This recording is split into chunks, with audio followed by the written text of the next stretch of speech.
from the CEO of Adidas. He says he's not worried about the border tax. He says about 80% of the sporting goods industry's products are actually made in Asia, and that the tax would hit almost everyone evenly.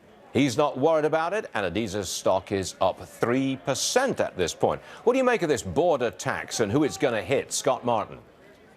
Well, retail's first and foremost is in the crosshairs there, Stuart. But he's right. I mean, it is going to hit a lot of industries, a lot of companies evenly. But it's still something that I think needs to be worked out. You know, when you think about the economy and everything that the U.S. economy relies on, which is imports, and the fact that we need imports to make a lot of our goods, the auto industry is another area, Stuart, this is going to be a shock to the system. So seeing how this plays out in the next few months is really going to affect some of those stock prices, I believe, in those areas. I'm not sure that we're going to get that border tax when the horse training is done. I'm not sure it's actually going to go through. Like you know. If you don't get it, then that corporate tax cut is not 20%, it might be 25%. Not sure. Well, I would take a tax cut. Basically, I'd take it. So would Bob Iger.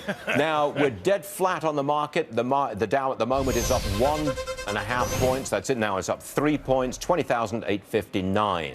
Soft outlook from Signet Jewelers. Now, their brands include Kay, Jared, and Zales. Remember, please, they were hit with a big harassment suit. The stock's down a fraction more. They took a hit when that suit was laid on them. By the way, the stock been getting devastated even before that. Poorly run company. I know. I was in the stock and got crushed. Did you? Yeah, I got out like almost a year ago. Wow. Just a disaster. Ooh, a disaster. I hate to hear So that. do I. Oh, God.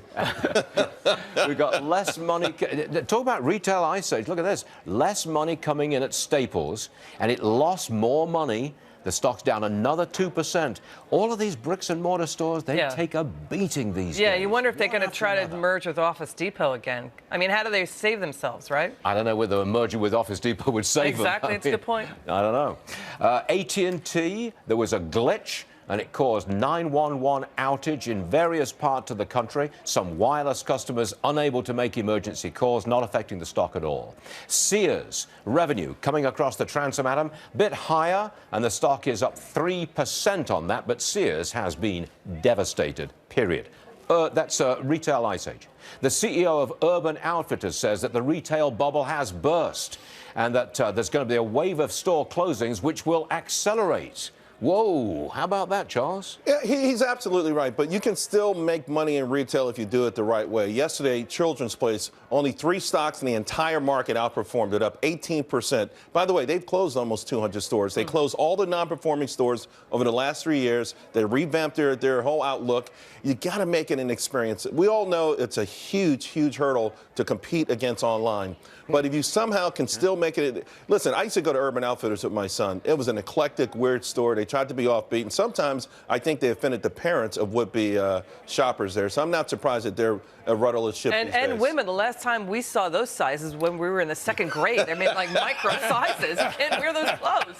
That's a very good interjection there. Sorry, forgive me. Very, very good. Bottom line, there is such a thing as the retail ice age. Online shopping is the cause of it, and the result will be ghost malls. Yes. That's our story, and it's a big one.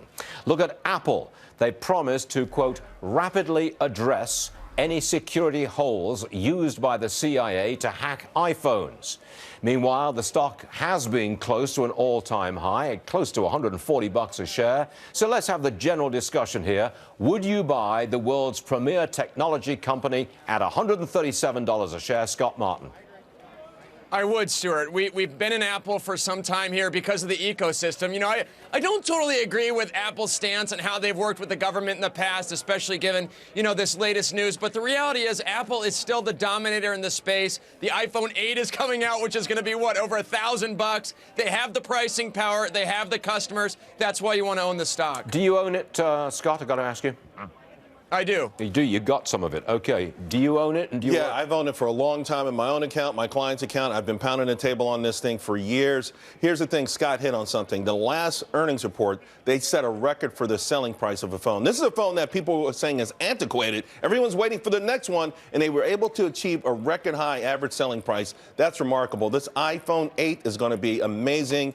Maybe if you get cute and you want to sell it after that, but I think you hold on to it for now. Got it.